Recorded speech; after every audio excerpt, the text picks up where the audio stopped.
جتنے بھی دیکھا جائے تو ہر بندہ ہر جگہ پہ ایک قسم کا تنگ ہے، لیکن اس کا یہ مطلب نہیں کہ آپ یو کے میں ادھر آ کے بالکل آپ پیسفل زندگی گزار سکتے ہو، یا یو ایس اے میں، یا کسی بھی یورپ کی کنٹری میں۔ میں کہتا ہوں کہ وہ ٹینشنز، وہ ہیڈکس اپنی جگہ پہ جو پاکستان میں ہے، لیکن اس سے پھر کئی گنا بڑھ کے ادھر ہے۔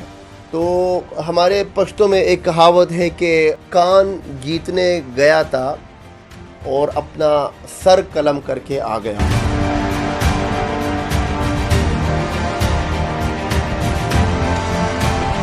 واچ، شیئر اینڈ لائک کرنا نہ بھولیے۔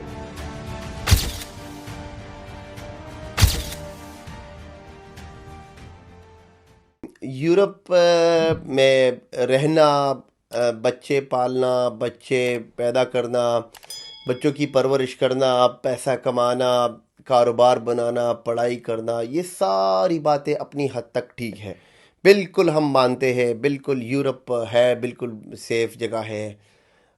لڑائی جھگڑے جتنے ہمارے پاکستان انڈیا میں ہوتے ہیں، اینڈ جتنی بدماشیاں لوگ ادھر کرتے ہیں، واقعی صحیح بات ہے، بالکل گورنمنٹ سے بھی لوگ تنگ آئے ہوئے ہیں ادھر پاکستان میں، مطلب فوج کے ہے، یا اگر آگے پیچھے سیاستدانوں کے دیکھا جائے، یا جتنے بھی لوکل پارٹیاں ہے، جتنے بھی دیکھا جائے تو ہر بندہ ہر جگہ پہ ایک قسم کا تنگ ہے، لیکن اس کا یہ مطلب نہیں کہ آپ یو کے میں ادھر آ کے بالکل آپ پیسفل زندگی گزار سکتے ہو، یا یو ایس اے میں، یا کسی بھی یورپ کی کنٹری میں اگر آپ جا کے اور آپ کہو کہ بھئی ادھر جا کے میں پیسفل زندگی گزاروں گا۔ میں کہتا ہوں کہ وہ ٹینشنز، وہ ہیڈکس اپنی جگہ پہ جو پاکستان میں ہے، لیکن اس سے پھر کئی گنا بڑھ کے ادھر ہے۔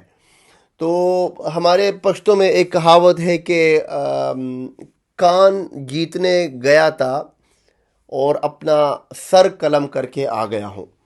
تو پیسوں کی مثال یہ ہمارے لیے ایسا ہے جیسے کہ کان کے برابر، ٹھیک ہے، اینڈ سر ہمارے لیے ایسا ہے کہ انسان کی جان ہی ہے۔ تو اگر فرض کرو انسان کی جان ہی نہیں رہے گی تو مطلب پھر اس طرح پیسوں کا کیا ہے، جو بال بچے ہیں ہماری جان کے برابر ہی ہے۔ تو ادھر زیادہ تر لوگوں کو ہم نے دیکھا ہے کہ کام کاج کے پیچھے اینڈ کامیابی کے پیچھے، اپنے آپ کو بڑا بزنس مین بننے کے لیے ساری زندگی ٹیکسی کرتے ہیں، رات کو ساری زندگی کام کاج کے اوپر لگے رہیں گے، 24 گھنٹے، 28 گھنٹے کام کرتے ہوں گے، لیکن اگر پیچھے ان کے حالات کو دیکھا جائے تو ان کے گھریلو معاملات تقریباً تھوڑے سے ڈسٹرب ہوئے ہوتے ہیں۔ تو میں نے خود دیکھا ہے ادھر، میرے کتنے یار دوست آگے پیچھے، کتنی فیملی کو ہم نے تباہ ہوتے ہوئے دیکھا ہے، مطلب کہ زیادہ تر ادھر ڈیوورس تو ایسا ہے کہ بالکل مطلب کہ شادی ہو گئی دوسرے تیسرے دن، تقریباً مہینے بعد، 1.5-2 مہینے بعد، زیادہ تر شادیاں چلتے ہی نہیں۔ تو یو کے میں واقعی شادی کرنی چاہیے، یہ نہیں کہ نہیں کرنی چاہیے، لیکن زیادہ تر ادھر چل نہیں پاتی، اس کی سب سے بڑی وجہ یہ کہ دین کی کمی۔ کہنے کا وہی یہی مطلب کہ یورپ میں سب کچھ کرنا چاہیے، بالکل آنا بھی چاہیے، پیسہ بھی کمانا چاہیے، شادی بھی کرنی چاہیے، بیوی بچے، صحیح بات ہے، لیکن میں وہی کہوں گا کہ اس کا اپنا ایک ٹائم رکھنا چاہیے، ایک ٹائم فریم آپ کے پاس ہوگا، اور آپ نے اسی ٹائم میں یہ سارا کچھ کر کے پھر اس کے بعد پھر کوشش کرنی چاہیے کہ اپنے آپ کو پھر ادھر سے بندہ نکال لے۔ ضروری نہیں ہے کہ آپ مطلب ہے کہ ابھی آپ یہ کہیں کہ بھئی پاکستان کے حالات ٹھیک نہیں ہے تو پاکستان ہی بندہ کیوں جائے، یا انڈیا کے حالات ٹھیک نہیں ہے، یا افغانستان، یا کہ جس کنٹری سے بھی آپ آئے ہو، مطلب کسی اور اسلامک کنٹری میں بھی بندہ موو ہو سکتا ہے۔ تو جو میجورٹیز فیملیز ہے تو وہ ڈسٹرب ہو جاتے ہیں ادھر، اور بہت مائنورٹی، بہت کم لوگ ہیں جو کہ ادھر صحیح رہ جاتے ہیں۔ ابھی زیادہ تر لوگ میرے اوپر یہ اعتراض کرتے ہوں گے، بلکہ زیادہ تر میں کبھی کبھی ویڈیو جب اپلوڈ کر لیتا ہوں اور میری کوئی بات لوگوں کو بری لگ جاتی ہے، میرے یار دوست وہ اسپیشلی میرے موبائل فون کے اوپر فون کر کے، یا ٹیکسٹ کر کے، یا واٹس ایپ کر کے کہتے ہیں کہ خان صاحب دیکھیں، آپ کو تو پتہ ہے کہ پاکستان کے حالات کس طرح چل رہے ہیں، تو آپ کو پھر یہ بھی سوچنا چاہیے کہ ہم پاکستان جائے تو کیوں جائے اور کیسے رہے، اور ادھر تو واقعی رہنا ہی بہت مشکل ہے. تو ضروری تو نہیں ہے کہ آپ پاکستان ہی واپس جاؤ، آپ کسی اور کنٹری میں بھی جا سکتے ہو. بہت سے ہمارے اور کتنے اسلامک کنٹریز ہیں، سعودی، دبئی، ٹھیک ہے حالانکہ ادھر بھی کوئی حالات اتنے کوئی خاص نہیں ہے، لیکن پھر بھی ایٹ لیسٹ مطلب یورپ کی طرح تو اتنے بگڑے ہوئے نہیں ہوتے. ادھر تو مطلب وہ جو عورتوں کو اتنے رائٹس دیے ہیں، بچوں کو جتنے رائٹس دیے ہیں، تو وہ میرا نہیں خیال کہ سعودی دبئی میں وہ اتنے ہیں. اگر ہے بھی لیکن پھر بھی انسان ادھر دین کی تعلیمات اپنے بچوں کو دے سکتا ہے، اور اپنے بچوں کو بنسبت اس یورپ کے اپنے بچوں کے اوپر زیادہ تر ادھر کمانڈ حاصل کر سکتا ہے، اور زیادہ ادھر اپنے بچوں کو بچا سکتا ہے. تو ہمارے بچے ہمارے لیے ہمارے سر کے برابر ہو گئے. ٹھیک ہے، جیسے میں نے پہلے مثال دی آپ کو کہ کان جتنے آئے تھے and اپنا سر گوا کے جا رہے ہیں.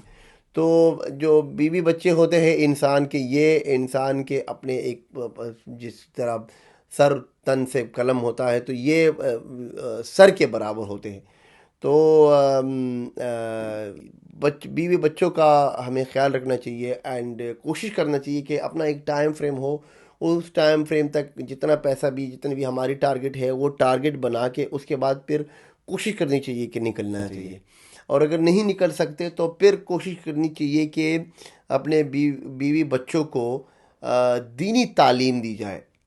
دینی تعلیم ضروری نہیں ہے کہ ابھی اگر آپ فرض کرو ماسک دور ہے یا ایسے ٹاؤن میں رہتے ہو اور آپ کو ٹاؤن میں ماسک آپ کو فراہم نہیں ہے اور ادھر ہے نہیں، جا نہیں سکتے یا گاڑی کی وجہ سے نہیں جا سکتے، آپ آن لائن بھی کورسز کرا سکتے ہو. پاکستان، انڈیا میں کتنے ہیں، ادھر ایون یو کے میں بھی بہت سے زیادہ تر لوگ آن لائن کلاسز لیتے ہیں، آن لائن کورسز کراتے ہیں، تو آن لائن بھی کرا سکتے ہو. لیکن مسٹ کرنا چاہیے، اسلامک تعلیم مسٹ دینا چاہیے. دیکھو ایز اے مسلمان یہ میرا اپنا ایک فرض بھی ہے میرے اوپر، میں اپنی ایک ڈیوٹی سر انجام دے رہا ہوں. آگے اگر فرض کرو کوئی بندہ اس کے اوپر عمل کرے یا نہ کرے، وہ ہر بندے کی اپنی مرضی ہے.